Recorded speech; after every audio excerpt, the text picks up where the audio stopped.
Beneficiary e-learning.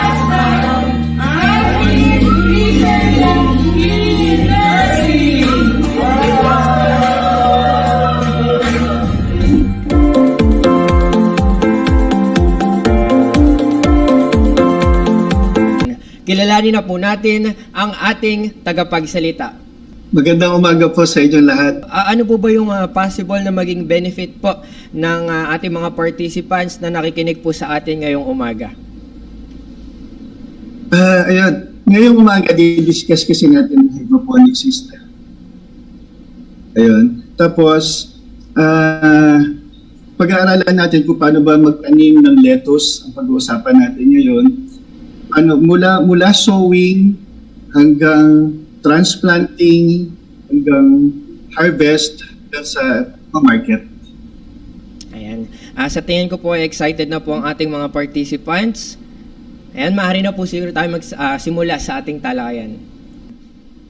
Ang di-discuss po natin ay hydroponic system. Again, ako po si Nars Adriano, ang inyong agripreneur. Ano po ngayon yung i-discuss natin ngayong umaga?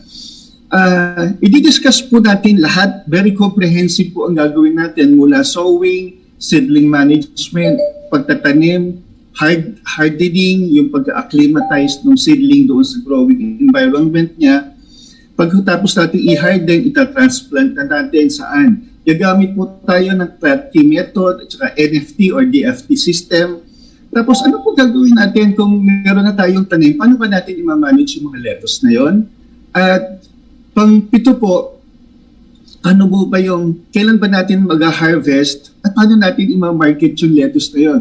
Kasi tandaan niyo po, ang purpose kung bakit po natin gagawin ito, para po tayo kumita. Ano po? Para po tayo kumita, magkaroon ng additional na income na kahit po nagtatrabaho kayo, pwede nga ho eh. Kahit nagtatrabaho kayo, pwede kayong kumita at i-maximize nyo lang po yung oras nyo.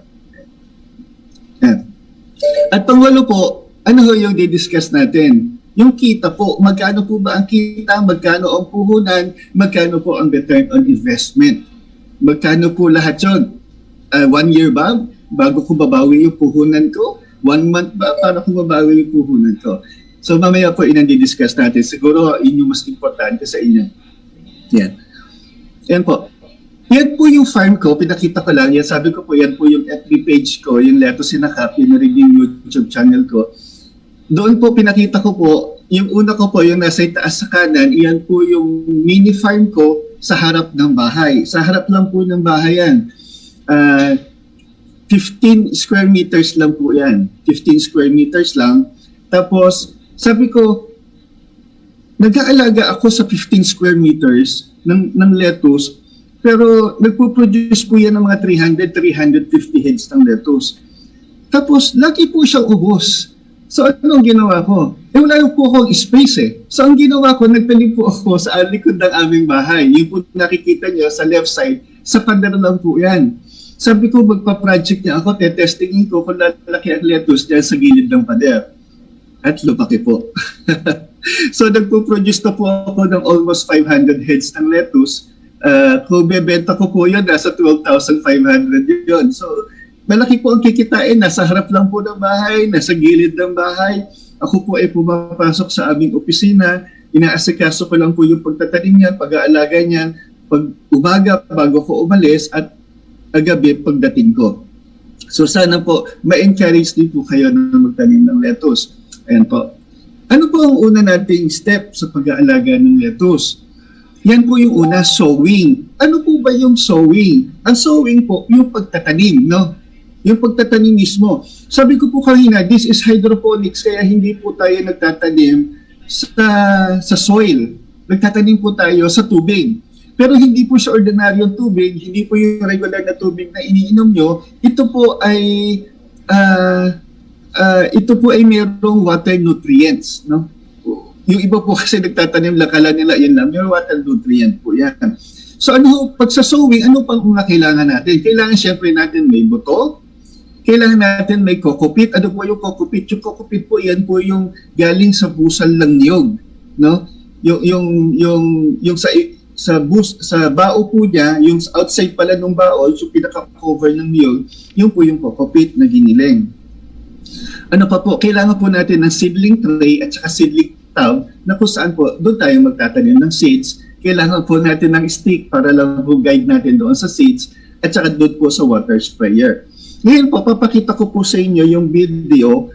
Ang gagawin po natin ngayon, habang i-explain ko po, gumawa ko kasi ako ng mga video para mas maintindihan nyo kung paano magtanim, hindi lang po puro picture, hindi lang po puro theories.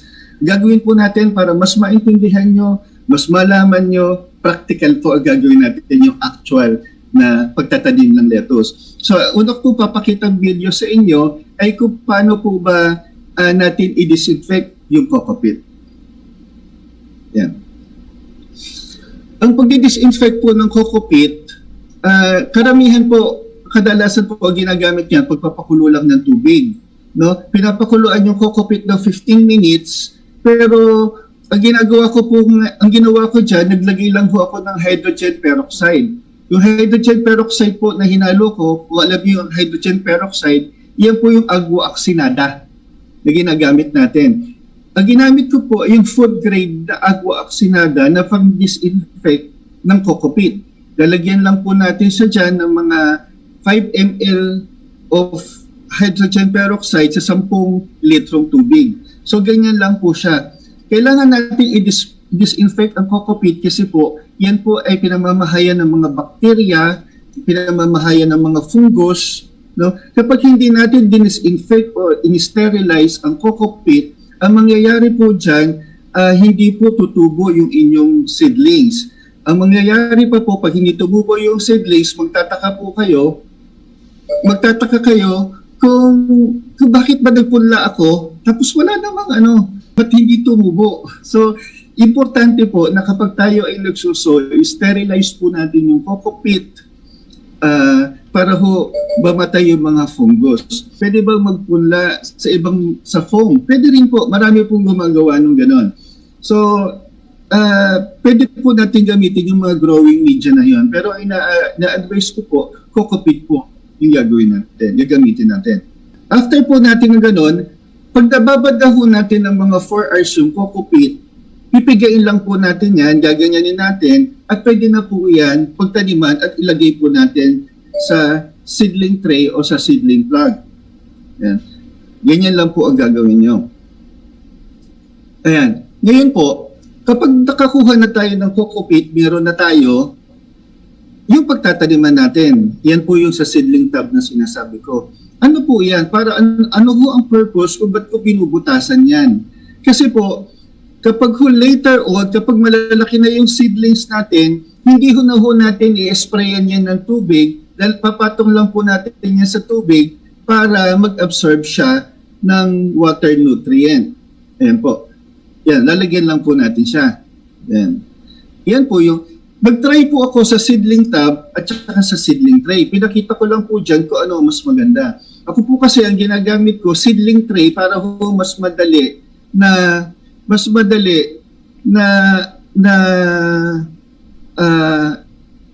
po na ihiwalay yung ugat doon sa tanim niya, doon sa coco peat. Kaya po mas gusto ko or ginagawa ko po, sinasama ko pa mismo yung coco peat sa pagta-transplant. Mamaya po papakita ko po sa inyo kung paano yun ginagawa. Yan.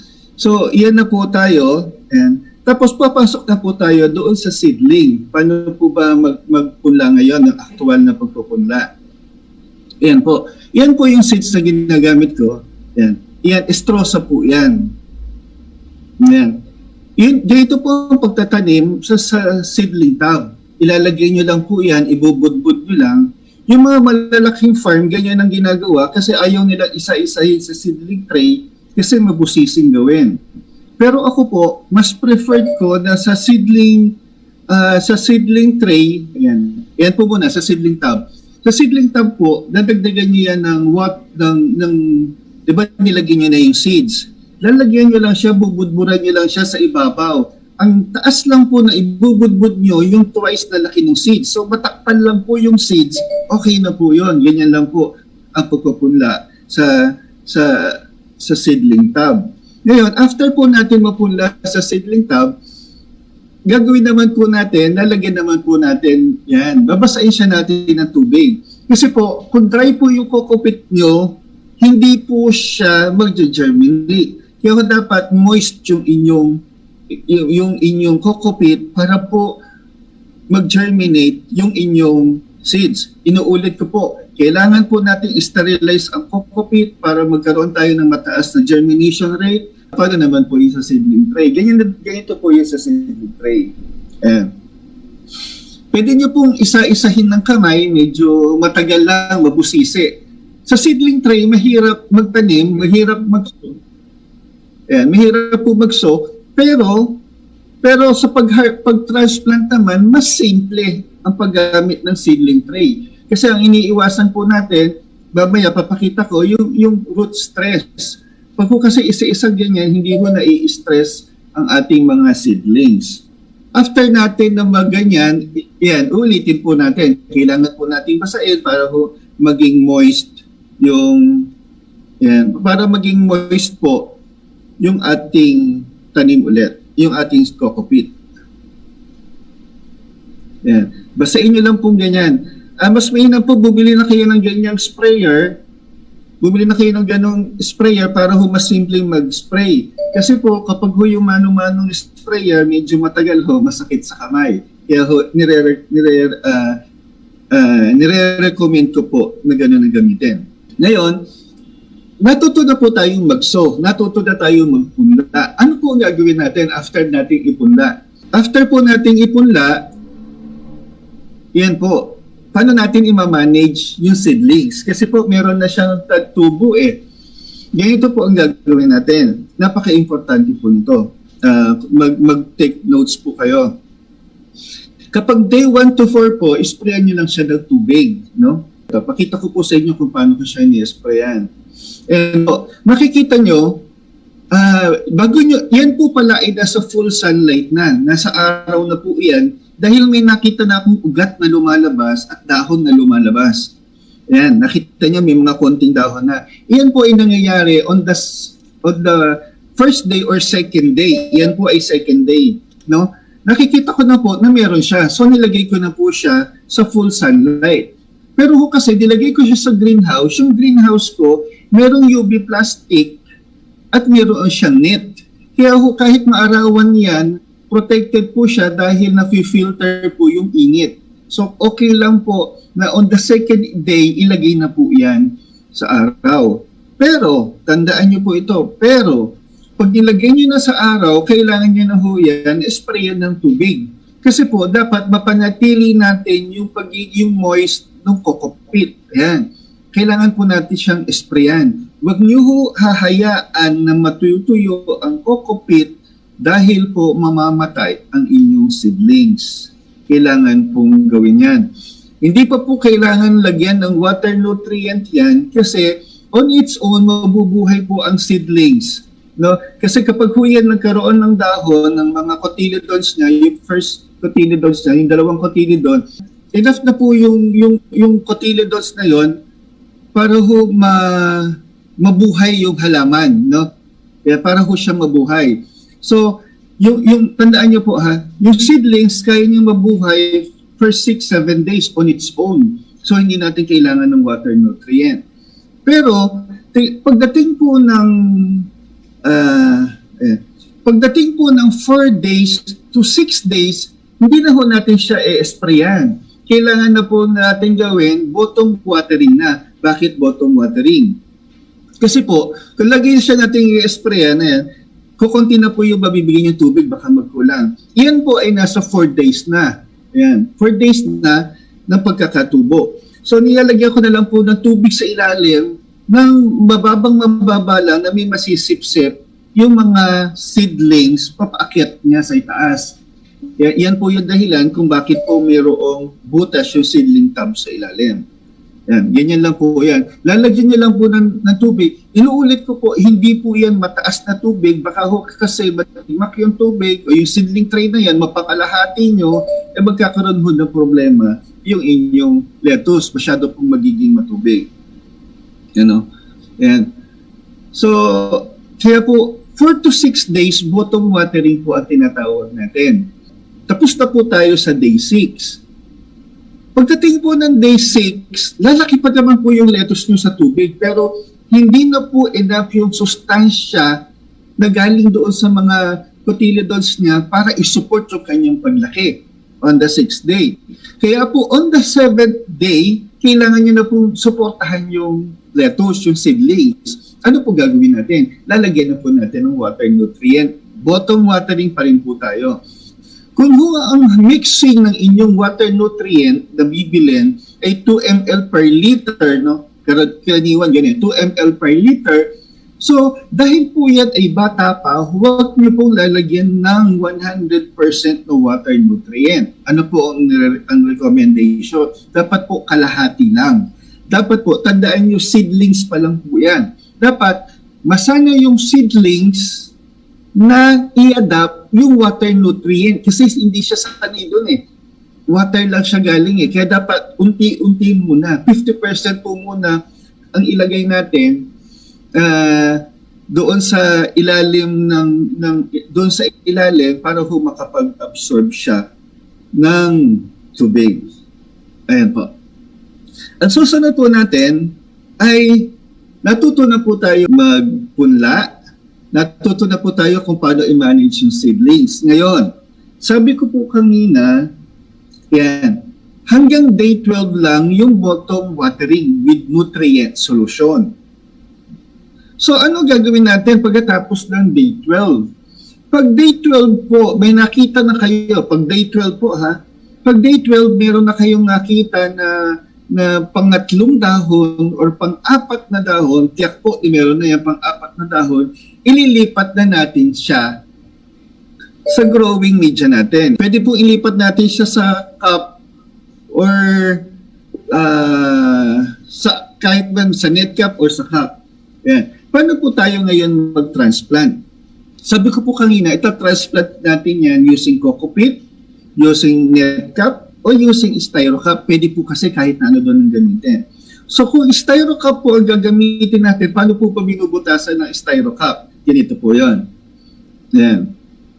Bubutasan po natin siya ng 5 hole. 5 to 6 holes po, pwede natin siyang butasan. Ano po yung ginagamit kong pambutas? Iyan po ay styrofoam cutter. Yan. At ganyan po kataas yung kanyang butas para po may pumasok na hangin sa loob. Yan. Para po maganda ang aeration. Pero, yan po ay using foam cutter. Pero pwede po natin gawin na cutter ang gamitin natin kung wala kayong pang ganon. So, ayan po yan. Pwede pong cutter. So, pwede pong butasan natin siya, tapos mga 5 to 6 na butas din po ang gagawin natin. Ayan. So, ganun po siya. Tandaan niyo po, kailangan po may butas yun. Kasi bakit po may butas? Kasi po, pag ilagay natin siya doon sa box, kailangan po niyang maka-absorb ng water nutrient, no, sa pamamagitan po ng mga butas na yun. Ngayon po, nakagawa na tayo ng styro cup, anong gagawin natin? So, ililipat na po natin siya sa styro cup, pero lalagyan siya natin ng foam. Meron po kasi gumagamit ng foam, meron gumagamit ng coco pit. Kaya papakita ko sa inyo yung parehas na media na ginagamit sa pagtatanim. So, unahin po natin ang coco pit. Ay, ang foam. Paano po ba yung foam na yan? Yan, foam na yan, nabibili ng 150 pesos, 50 pieces, tapos yung isang foam lumalagay, 3 piso ang isa, ikakat nyo lang naman siya. Yan. Dito ho, pinakita ko, medyo mabusisi yung ginawa ko, medyo mabagal para ho ipakita lang po sa inyo kung paano ba siya ginagawa. No? After po niyan, pag kinat po kasi natin ganon, hindi po iyan kakasya doon sa cup. So kaya ho kailangan putulan natin sa gilid. Yan. Pag pinutulan naman niyo ho yung 4 na kanto, pwede niyo ho ilagay. Pero dito ho, ginagawa ko lang ho na mas maganda para lang ho ipakita kung sabi ko kung marami kayong oras, pwede. Ba't ko naman po yan binubutasan sa gitna para po, pag ilagay po natin yung ugat dyan, yung stem, hindi po gano'ng maipit. Yan po yung purpose niyan. No? Yan. Gugupitin lang po natin, lipat lang po natin. So, ano gagawin natin ngayon dun sa foam? Kung yung coco-pit ini-sterilize natin, yan sterilize din natin, di ba? Nagkupit ko na. Ano po yung pang-sterilize ko na ginagamit? Yan din po ay agua oxinada o hydrogen peroxide. Yung hydrogen peroxide po na yan ay food grade 3% solution. So, yan po yung ginagamit na panglagay. Huwag po kayong gagamit ng matataas ang concentration kasi meron po niyang 35% eh. Hindi po tama na po yun. Masyado po mataas ang 35%. So, ang ginagawa ko po ay 3% lang. Ngayon, then na-prepare natin yung cup, na-prepare natin yung foam. Ano naman po gagawin natin? Ngayon po. Para kung mailagay nyo sa foam yan, lalagay po natin sa tubig. Bakit po sa tubig? Ba't po hindi natin tanggalin lang yung coco-pit? Ang dahilan po kung bakit siya nilalagay sa tubig, para po mabawasan natin yung root stress. Kasi po, ang punla, pag nilagay mo sa tubig, nakakakuha siya ng additional na oxygen at nare-relax po yung ugat niya. So, mas mainam po, ilagay po natin sa tubig para, again, maiwasan ng root stress. Meron po kasi mga ganyan, dire-diretso, tinatanggal lang yung coco-pit doon sa ugat, nagkakaroon po ng problema. Pag ganun po ang ginagawa natin. So, ang gagawin naman po natin ngayon, paano naman ba yung from punla, hinugasan natin yung tubig, paano naman natin ilalagay na sa foam? Ito na po yun. Yan. Iipit nyo lang po yung ugat. Yan po. Inipit ko yung ugat doon, ilalagay na natin yan sa cup. Ulitin ko po, ha? Yan. Nilagay po yan, inipit lang natin, tapos pwede na siyang ilagay sa cup. Ngayon, paano naman pagkokopit? No? Paano naman pagkokopit? Pagkokopit naman po ang gamit natin, ganito naman po ang gagawin natin. Yan. Paghugay niyang puno ang cup, para po yan sa NFT system. Inuulit ko po yan, ha. Pag po ganyan karami ang coco-pit na nilalagay nyo, para po yan sa NFT system. Ngayon, pag ho sa Kratky, mamaya didiscuss ko po sa inyo ano ba yung difference ng Kratky at NFT system. So after po niyan, ayan, bubutasan nyo lang po sa gitna. Ayan, kanina po sa foam no, nilagay natin sa tubig. Pero po pag ganyan, hindi nyo na po lalagay doon sa tubig kasi po bakit? Papakita ko po dyan sa inyo, ayan, na diretso na po yan. Siya po mismo ang ilalagay natin doon. Bakit po mas maganda yung ganyan? Sabi ko po sa inyo, para makarecover kaagad yung seedlings nyo, kailangan babawasan natin ang root stress, no? Mababawasan po ang root stress kapag ginawa natin yung ganyang klase ng pagtatransplant dahil sinasama na po natin yung pinagpalakihan po niya. Kaya yan po yung nakakabawas sa root stress. No? Yeah. Pagdating naman po sa Kratky, di ba, yan po, nakita nyo puno. Pagdating po sa Kratky, ganito po ang gagawin nyo. Ayan. Ganyan lang po karami yung coco-pit na ilalagay nyo sa loob. Ayan. Pag Kratky po, yan ha, mamaya po explain ko sa inyo kung ano Kratky at NFT. Sana matandaan nyo, Kratky at NFT system. Ayan. Lalagay lang din po natin ganon. Ayan. Ayan. So, nakagawa na po tayo na pwede nating itanim o ilipat doon sa grow box. So, natapos na po tayong magpunla. Natapos na po tayong mag-transplant. On the 12th day, nag-transplant tayo. So, ano na po ang susunod na gagawin natin? No? Ano na po ang susunod na gagawin natin? Ayan po, hardening na. Ano po ngayon ang sinasabing hardening? Ang hardening po na sinasabi yung pagpapatibay daw ng puno o ng ugat doon sa kanyang growing media na. Kasi po, di ba, from seedling tray o seedling tub, ililipat na natin sila dyan.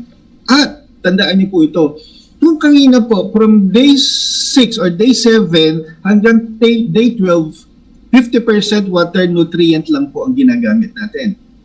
50%, no? Nakita niyo naman po, nakasulat kanina, 50% lang. Pagdating po dito, after nating matransplant, dahil medyo malaki na po yung seedlings niya, ano na po ilalagay natin? Lalagyan na po siya natin ng 100% solution. Ayan. 100% solution. So pag nilagyan siya natin ng 100% solution, ano na po ang mangyayari? Ayan. Pakita ko po sa inyo, di ba? Doon kasi ang dami kong seedlings na pinunla, ito na po yung itsura niya nung naipunla ko. Ayan. Ganyan po siya kadami. So, ang gagawin ko po kasi dyan, may trial ako ng Cocopit, may trial ako ng gamit ampong, may trial ako ng gamit ang netcap kasi nagtatanong, ano ba mas maganda, netcap o styrocup, Cocopit o foam. Kaya po ginawa ko dyan, may trial din po ako at may trial din po ako ng iba't ibang water nutrient na gagamitin. Yan po ay romaine lettuce. Yan po yung malutong na lettuce. Yan po ay sementel, yung iba po ay estrosa. Yan po yung mga seeds na ginagamit ko ngayon kasi magaganda po ang kanilang mga tubo. Ngayon, pagdating po sa ganyan, nakita nyo na, ito po yung sinasabi ko. Pag nilagay nyo na sa dyan, lalagyan nyo siya ulit ng tubig with 100%. No? Kung dati 1 ml per liter, ngayon po ang ilalagay nyo na ay 2 ml per liter. Ayun. Sana po natatandaan nyo. Kung 1 ml per liter sa seedlings pa lang niya, pagka-transfer na po natin, 2 ml per liter na. Ano po ang susunod na step natin? So natapos na po tayo sa sowing, sa transplant, sa hardening. Ano naman po yung susunod? Ang susunod na po na gagawin natin ay ta-transfer na po natin. Ano yung sinasabing transfer? Di ba po kanina may hardening po tayo ng 12 days to 15 days o 12 days to 14 days. At doon lang po muna siya. Dapat sanayin natin siya doon sa ganoong tubig at sa ganoong environment. Dapat po ma-acclimatize sila, masanay muna. ng mga 2 days, 3 days, ako ho hanggang 4 days ang ginagawa ko. Pag ho andyan na siya dyan, sanay na doon sa water nutrient niya, pwede nyo na siyang ilipat ngayon sa grow box or sa NFT system. Pakita ko lang po ito.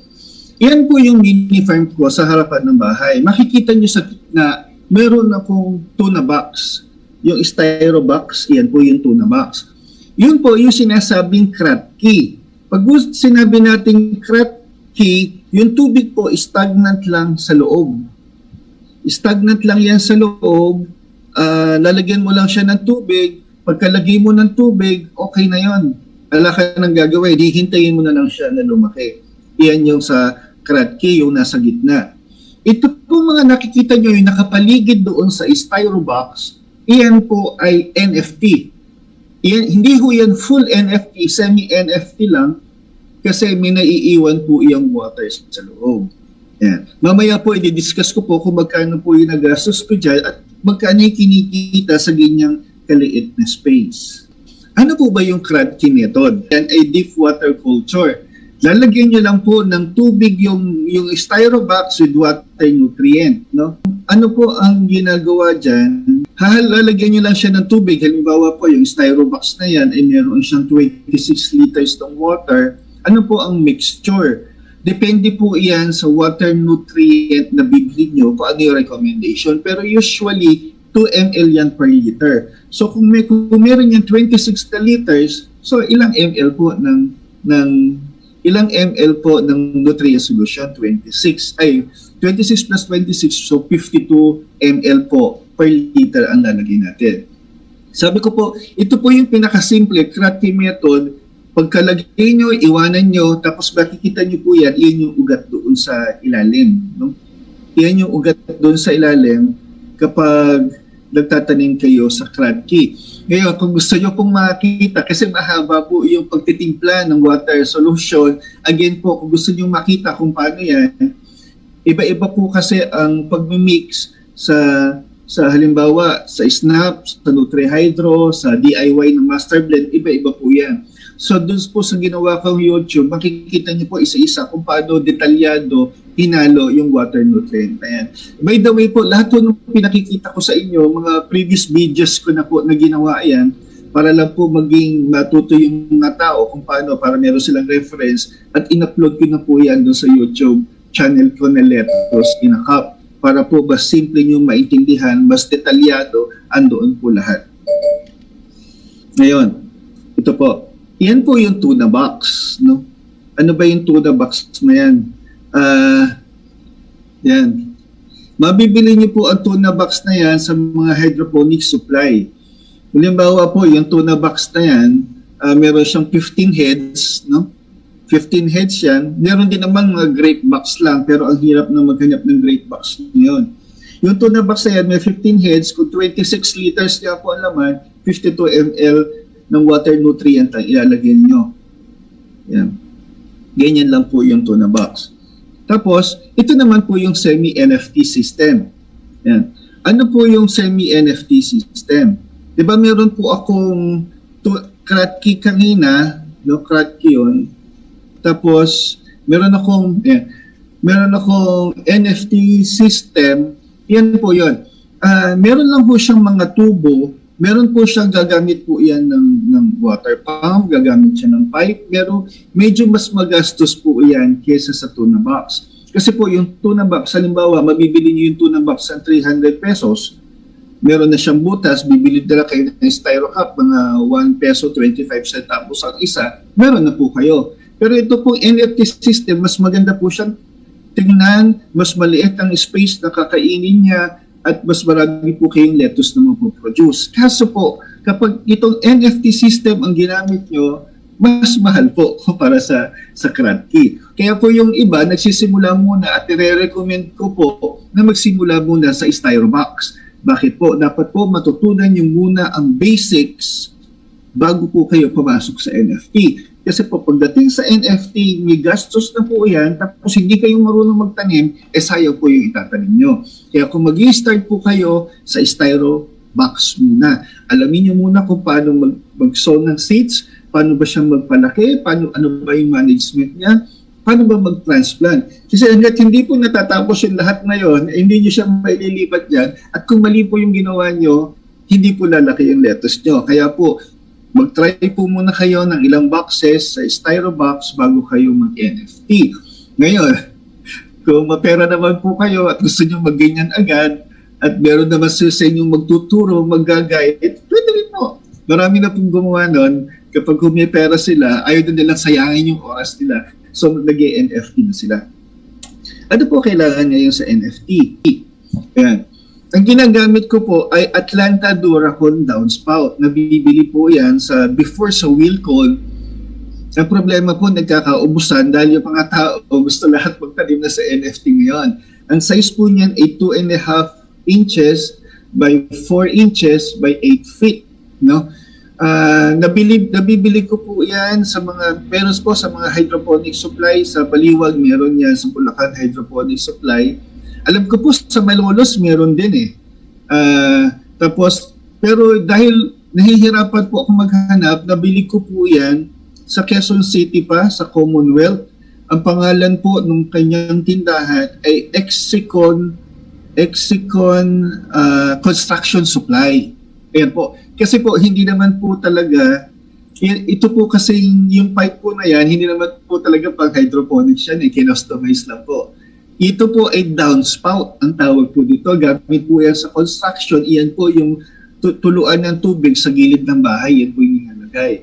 Pero dahil po yung mga Pilipino ay masyado innovative, yan na rin po ang ginamit nila sa paggawa ng NFT system. Bakit po? Kasi po yan plastic. Hindi po yan nag-iinit tulad nung mga metal. At bakit po ganyan din? Kasi kulay puti ho yan. Pag naarawan, hindi po niya ina-absorb lahat ng araw, nagre-reflect. Unlike po doon sa mga bilog na downspout na kulay orange, madali po yung mag-init.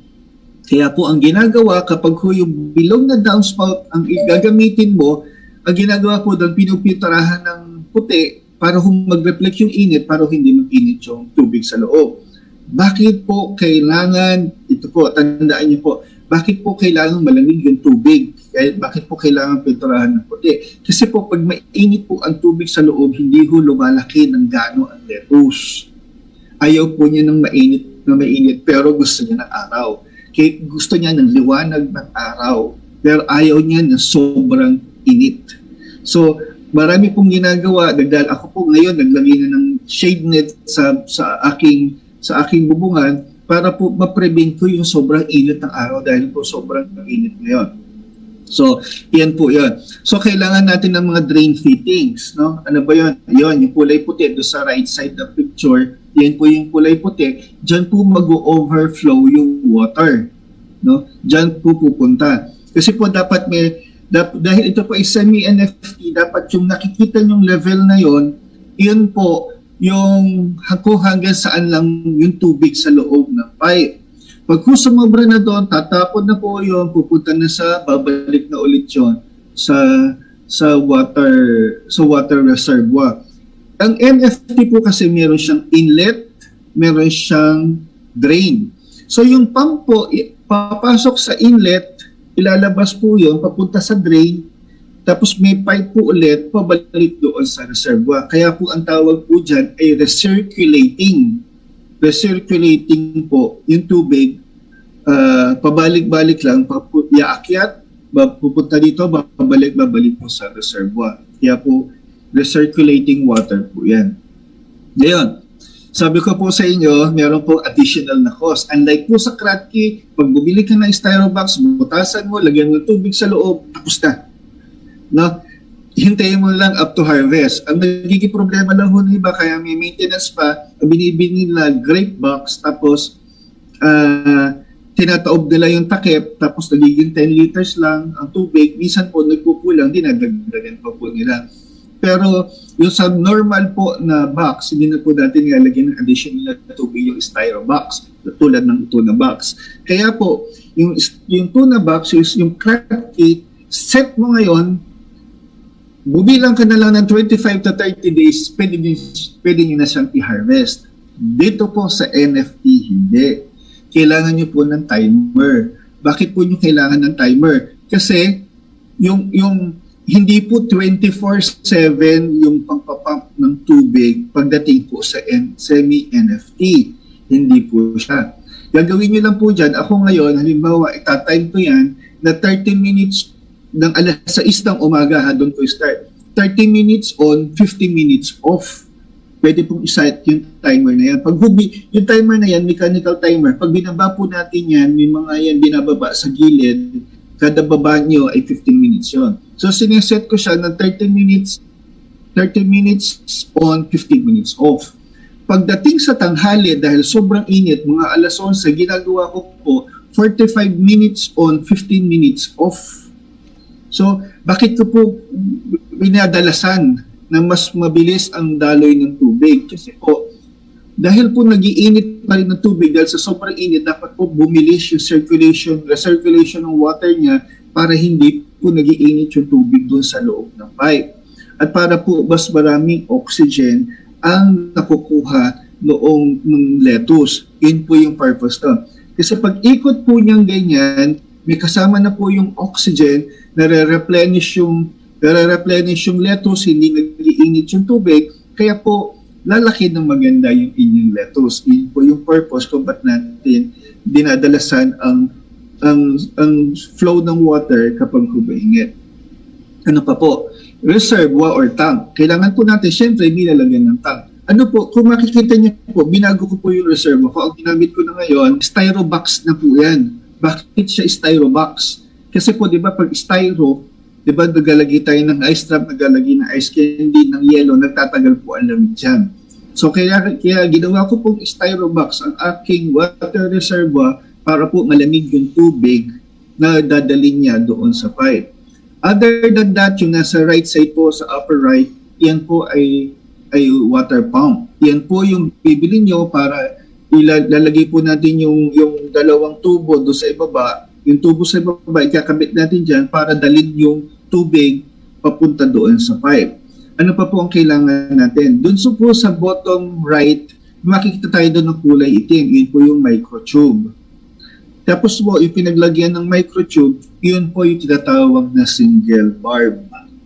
Ano po? Again, kung gusto niyo po makita yung full details niyan, nasa YouTube ko po, makikita niyo yan kung paano ba mag-set up ng NFT system.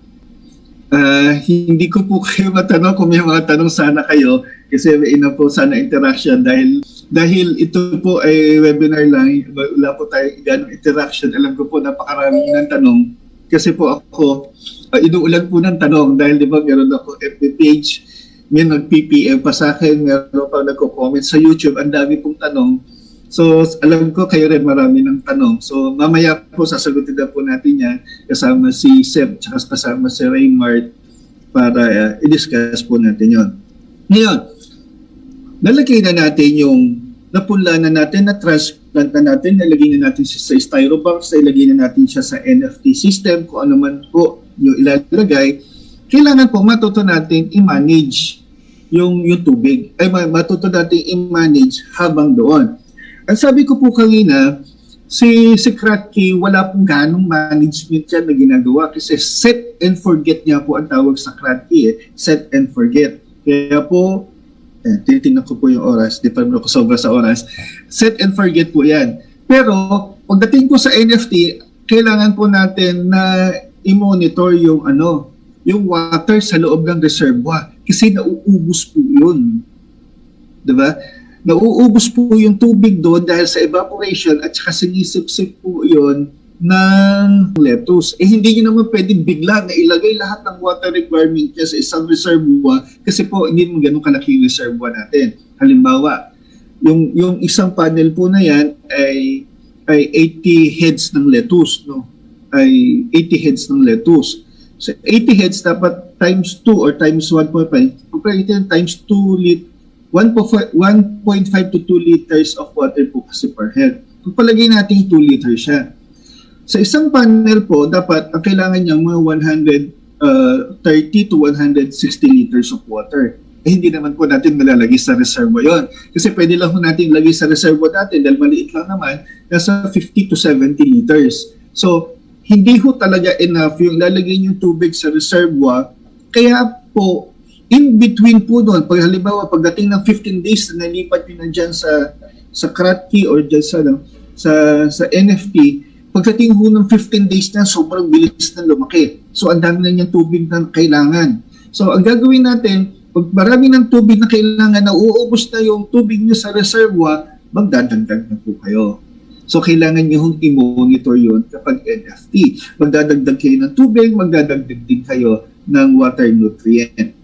Ano pa po? Kailangan po nating i-prevent yung pest po doon. So, papakita ko po sa inyo kung paano ba yung ginagamit ko na pangpatay po ng peste or pangpatay ng insect. Actually, dyan naman po sa lettuce, hindi naman po ganun karami ang insekto. Ayan. Niulit ko po ulit, ang kagamit ko ay hydrogen peroxide. Nilalagyan ko po yan ng 5 ml per liter para ho prevention lang. Hindi po masama ang hydrogen peroxide kasi ang hydrogen peroxide po ay H2O2. Ibig sabihin lang po, para tubig yan na meron siyang additional na oxygen. Pero ayaw po yan ng mga insekto. No? Ano po ginagawa after that? Pag nahalo nyo na siya, spray nyo lang siya. Yan po yung sa gilid ng pader ko. At kung nakikita nyo, 23 days pa lang po yan nung pagka-transplant ko. Yan po siya. Ini-sprayan ko lang siya para hindi ho siya ganong magkaiba po ng variety yan. Ito po ay Strosa, yung isa po ay Cementel. So ini-sprayan ko lang po siya ng water. Yan. Ganyan. Ayan po yung romaine nasa doon sa dulo. Yan. Ngayon po, pwede nyo rin po nagawin na plain lang na tubig yung lagay nyo. Kasi halimbawa sa sobrang init, kung wala po naman po kayong automatic misting, pwede nyo pong gamitin yung ganyan para ho malamigan yung lettuce. Pero gawin nyo po yung ganon pagdating po sa umaga at saka sa bandang hapon na, wag po sa tanghali. Pero pwede nyo pong mag-spray ho sa paligid, wag nyo lang pong idiretso sa dahon. Hindi ko pa po nakikita nare-research yung scientific explanation ng ba't hindi direct sa dahon, kung bakit ho sa air lang. Pero yung iba po nakikita ko direct sa dahon, so wala din naman po siguro effect. Bakit pa po natin nilalagay yung hydrogen peroxide? Ito po sa hydrogen peroxide, sabi ko, meron siya additional na oxygen. No? So pag nilagyan ho natin yung mga dahon na yan na mist, nare-replenish po yung oxygen niya. Ngayon, pakita ko lang po sa inyo kasi natuwa po ako dito dahil ini-experimento ko nga po yung hydrogen peroxide ngayon. Kung kaya ba niyang pumatay. Doon po kasi sa farm ko, ang nagiging problema ko ay leaf miner. So nakakita po ako yun ng leaf miner dyan. So, anong po ginawa ko? In-sprayan ko siya ng maraming hydrogen peroxide, tapos yan po siya. Ano po, after po niyan, ano nakita ko? Yan. Makikita niyo po, yan, makikita niyo po, yan po yung leaf miner na sumisira ng dahon. Yan. Yan. Makikita niyo po, ayan. Yan po yung leaf miner, yung napakaliit po na yun na pwedeng sirain ang mga dahon ng lettuce tulad niyan pag hindi niyo po napatay. Yan. Yung maliit na yellow na yan, yan po yung leaf miner. Ang hirap pong makita niyan kasi nasa loob po siya ng dahon. Ngayon, bakit po siya lumabas? Lumabas po siya kasi na-sprayan po natin ng hydrogen peroxide. Ayan po. Maglalakad lang po yan, nung inobserbahan ko po yan, naglakad-lakad lang, tapos bumagsak na po siya sa sahig, sa lupa. Ayan. Yan po yung leaf miner. Yan. Natuwa lang po akong i-video dahil nakita ko siya, tapos nahawakan ko rin po siya sa kamay ko, nakita ko ganun pala ang itsura ng leaf miner. No? So, yun po yung mga nakikita natin. Isa pa po sa prevention ng insect, syempre po, ako po doon sa harapan ng bahay, naglalagay po ako ng net para walang makapasok na insekto. Ba't po gusto natin na walang insekto na pumasok sa farm? Kasi po, ayaw po natin gumamit ng pesticides. Huwag po kayong gagamit ng pesticide kasi para ma-market nyo yung inyong lettuce, dapat pesticide-free. Yung advantage natin kumpara po sa lupa. Kasi sa lupa po, malaki ang tendency na pasukin ng insekto. Ito po kasi dahil walang lupa, walang mamamahay ng mga fungus, ng mga bakterya, ng mga maraming insekto dahil nasa tubig siya, tapos nakaangat pa siya, hindi siya ganong inaan ng insekto. Kaya po ang marketing po ng lettuce ay pesticide-free at saka fresh na fresh. Ayan. Ayan. Ano pa po yung pag-manage? Napaka-importante po na i-manage natin yung pH level ng ating tubig. Meron tayong pH meter na ginagamit. Bakit po? Kasi po, ayon po sa pag-aaral, yung lettuce po lumalaki kapag medyo acidic yung water. Pag kasi, ayan, 5.5 to 6. Ang normal po kasi ng pH ng water nasa 7.2 to 7.5. Yung mga iniinom po natin na distilled water, mga 7.0 po yun. Hindi po recommended sa lettuce yung ganon. Gusto ho ng lettuce medyo acidic para ma-absorb niyo yung nutrients. Ang recommendation po actually 5.5 to 6.5. Pero para ho mas maganda ang inyong lettuce, nasa 5.5 to 6.0 po ang inyong pH level. No? Meron pong pH meter na ginagamit. Obligado po natin itasyon. Yan, meron po tayong ginagamit na mga pH meter para magamit yun. Ngayon, bakit po ba natin yung iba po kasi mga nutrients, sinasabi nila hindi na sila gumagamit ng pH meter. Kasi daw po, kapag hinalo yung nutrient nila, sakto na. So, okay lang din naman po yun. Kung sa CRAT-T. Pagdating po sa NFT, hindi po pwede yun. Bakit? Kasi po pag sa NFT, fluctuating po ang pH level at saka ang ppm, TDS, kaya po hindi pwede yun sa NFT. Kahit sabihin nila na hindi na kailangan i-check yung pH. No. Yan. Kailangan din po natin ng ppm. Ano ba yung ppm meter?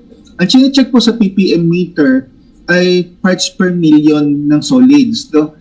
Kaya total dissolved solids po yun. Ano ang chine-check nun? Kung mataas po ba yung nutrient content na andon or kulang. So, napaka-importante din po na chine-check natin yun. Sabi ko, nababawasan yun, nawawala yun katagalan kasi nag-evaporate yun, sinisip-sip ng halaman, kaya po bumababa yung ppm. Ngayon, meron pong mga nagtatanong, ba't daw ba namamatay yung lettuce nila? Ba't ba daw ba nalulusaw yung lettuce nila? Sabi ko, ano ang ppm mo? Ano po ang ppm? Yung parts per million. I-check mo nga. Sabi, meron naman silang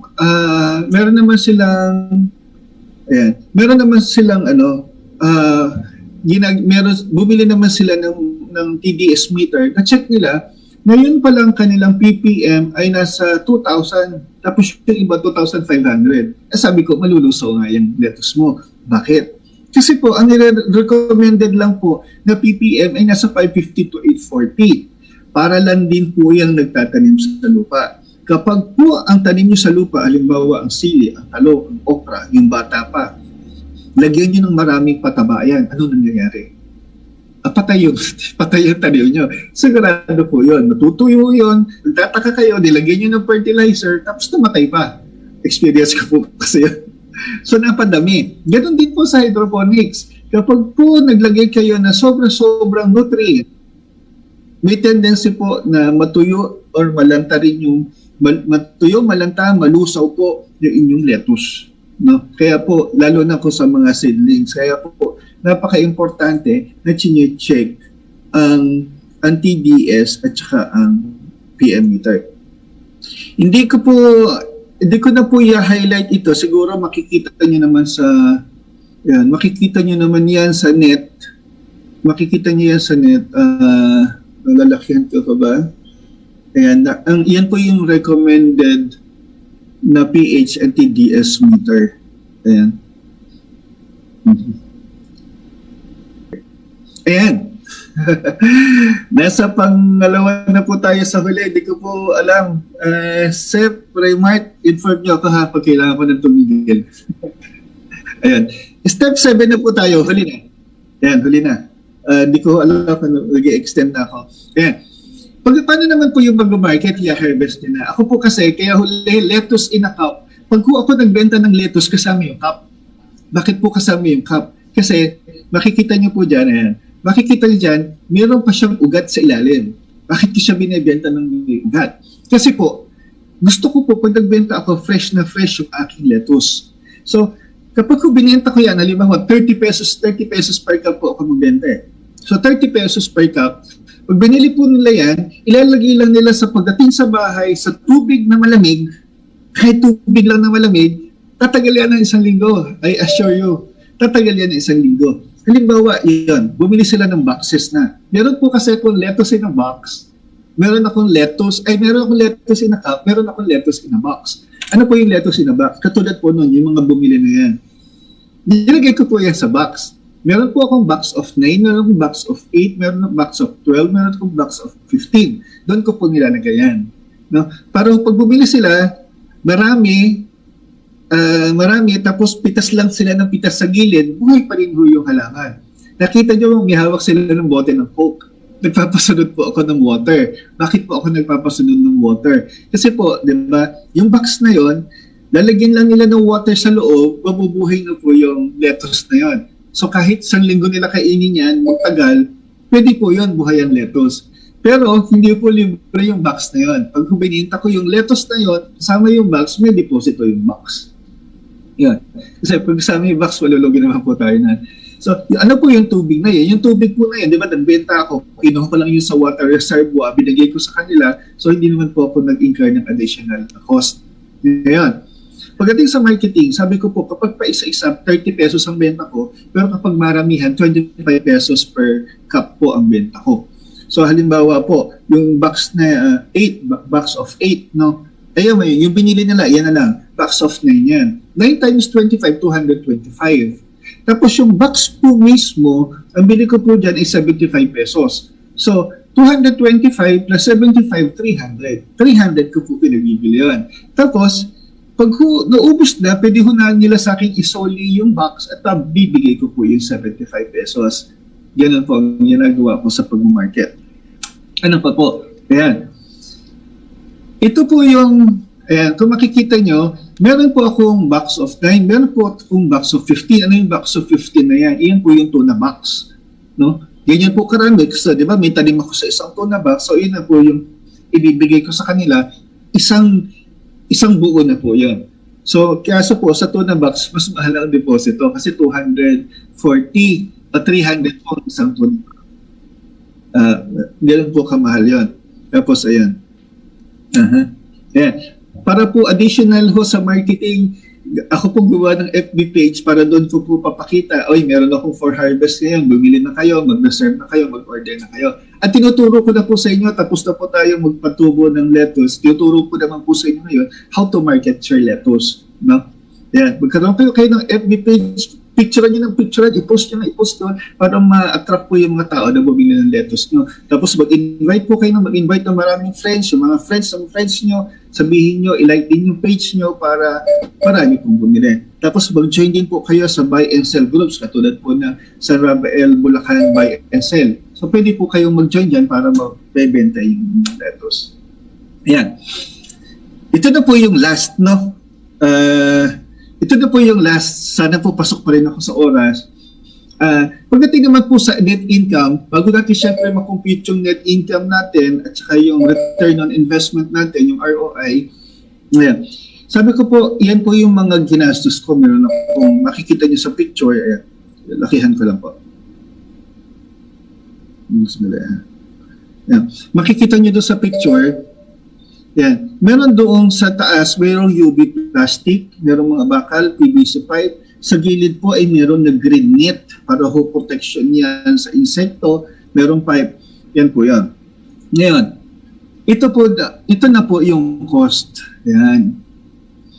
Yung sa net up ko po na yan po yung cost. Sige, baka gusto nyo lang mas malaki or picturean nyo. Ayan. Yung mga ginamit ko po, ayan, gumamit ako ng angle bar. 20 feet po kasi isang angle bar, 360 pesos. 25 na angle bar ang ginamit ko doon sa 15 square meters na laki ng farm ko. 3 meters by 5 meters po kasi yun. So, 9,000. Gumamit ako ng round bar, yung mga pang-suporta sa gilid, pang-suporta sa itaas, 750 pesos. Yung PVC pipe po, yung sinasabi ko kayo na Atlanta Duracon downspout, 15 po yung ginamit ko, 15 pieces yon.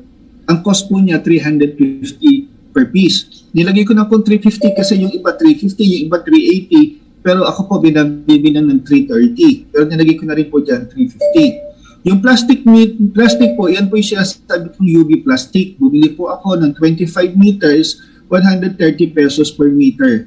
Marami po yung nagbebenta sa Malolos. Sa Malolos lang din po ako bumibili niyan through Shopee. Yung water pump po natin, yung isa kong water pump, 850 ang isa, kasi dalawa po ang pump ko, yung isa na 1,800 to 2,650. Paano naman yung mga Moldex PVC? Yan po yung pinagdadaanan ng water, ng tubig. So, 7 po yan, times 85, 595, yung water reservoir, nilagyan ng tubig. Yung green net, 1,820 fittings, 1, 2, ayan po, styro box po, 300, 900, and 28, and 28,915 po. Ang nagastos ko doon sa, nasa likod ko po na yan, yung aking mini farm sa harap ng bahay. So kung 28,000 po yan, may capacity po yan na 350 na lettuce. Pwede ko po yan lagyan ng 350 na lettuce. Kung 350 po yan na lettuce, ang gastos ko ay 28,000 or 29,000 na, ano po ang computation? Lagyan na lang po natin sa 300, no? Kasi yung 50 pesos, yung 50 heads sinakain namin. So, lagyan na lang po natin sa 300 heads. Mas mainam po pala kung kakainin nyo yung lettuce nyo, consider nyo na sale yun, dapat recorded yun. Kasi baka kayo kumain ng kumain, malulugi kayo. Nawala na ipuhunan nyo, nawala pa ikita nyo. So, ayan. Pagpalagay na po natin na 300. 300 heads times 25 pesos na lang po. Sabi ko po kung magbenta ako 30 pesos per cup. Sa 25 pesos na lang po per head. I-assume ko po na laging maramihan. So, 7,500 yun. Yung seeds po na cost ko, mahal na po yung 500. Bumibili ko ng seeds. Ang binibili ko pong seeds, pagpasensyahan nyo na, mas preferred ko po kasi yung mahal na seeds. Kasi ang ganda po ng germination rate niya, maganda yung tubo niya, maganda din po yung laki niya. Ang puhunan lang naman po natin kada seed ay 50 centavos. Kung 350 seeds yan, kasi po, nag-alat na lang po ako, halimbawa, punla kayo ng 350, hindi nyo naman lahat gagamitin o may mga namatay, so 300 na lang. So, kinosting ko pa rin siya sa 50 centavos times 350, 175 pesos. Tapos, mayroong gastos po natin sa coco pit, sa isang po kasi kayo yung gumawa ng mga 500 cups. So 250 ang bili ko, 500 cups, 50 pesos po 50 centavos ang gastos natin sa coffee times 300, 150 pesos. Yung styro cup po, nabibili po yan. Ewan ko po kung sa inyong lugar meron pang styro cup. Pero sa amin kasi meron pa.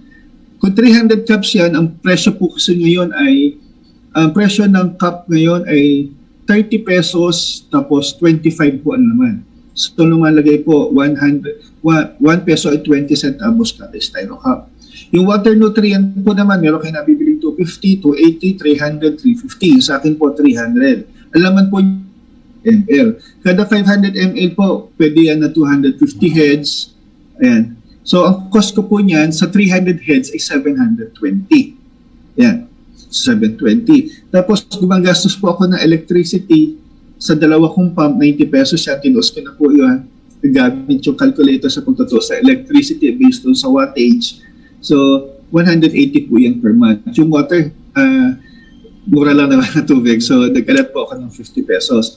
So, total ko expenses ay 1,635. Versus po doon sa 7,500 na benta ko, yan po, 5,865. Kanina po, pinakita ko, di ba 28,915 yung ginastos ko. Ngayon, ang costing ko po ay, ang kita ko po ay 5,865. So, gaano po katagal babalik yung pera ko bayas doon sa kita ko. So, within 5 months po, balik po yung inyong puhunan. No? Balik po yung inyong puhunan. So, ano po ngayon ang tinatarget natin? Ito po ay mga rough estimates lang, no? Considering na okay kayo mula pa lang sa pagtatanim nyo. Kaya dapat pag-aralan nyo muna yung basics para ma-reach nyo yan. Ngayon, yan po ay sa 15 square meters, kaya nyo kumita ng 5,865. Kung 30 square meters, kaya nyo kumita ng 11,670. Diba? O 11,730. Ganun po.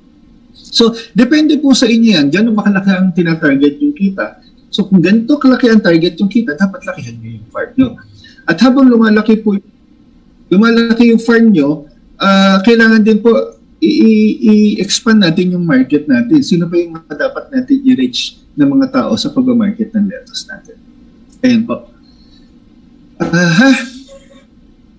Ano yan? Dito na ako nagtatapos. Sir Sep, Sir Raymar. Ayan, maraming salamat po, Sir Nars, at mag-iingat po kayo. Yeah. Ayan. Maraming salamat po. Yeah. Thank you po. Okay po. Sa punto pong ito, mula po sa ating masipag na panlalawigang pinuno sa pagsasaka, ating pong pakinggan ang kanyang mensahe, Pao Gigi Carillo. Maraming salamat po sa inyong pagtangkilik sa ating webinar ngayong araw na ito. Sana po ay may mahalagang kaalaman kayong natutunan. At naway bahagi ninyo ito sa iba pang magsasaka at nangingisda sa ating lalawigan upang sama-sama nating mapaunlad ang agrikultura at pangisdaan. Muli po, maraming salamat. Magkita-kita po tayong muli sa mga susunod na episodes ng ating Agri-Fisheries e-learning.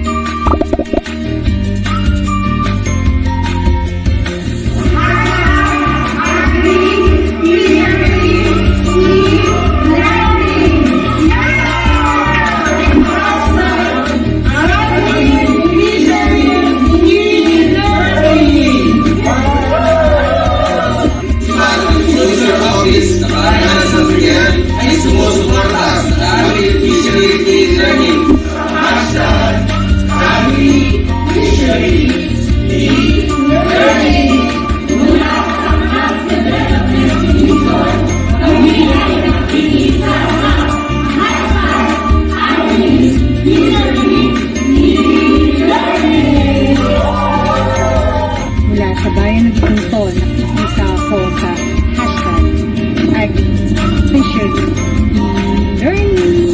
Nakikita sa #AgriFisheries e-learning. Hi, mula rito sa bayan ng Balibana, the Rice Granary of Davao Oriental.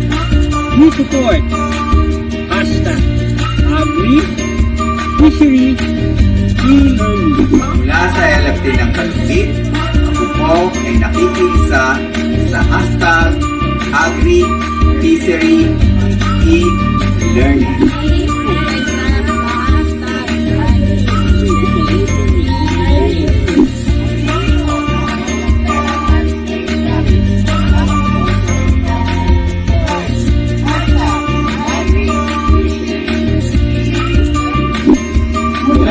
Fisheries Development Division.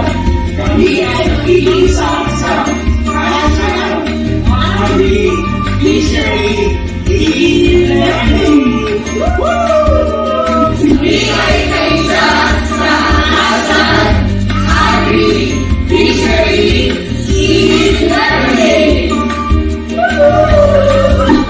Ang pag-ibig ay kaisa sa hashtag AgriFishery-e-Learning. Kami ay kaisa sa hashtag AgriFishery-e-Learning.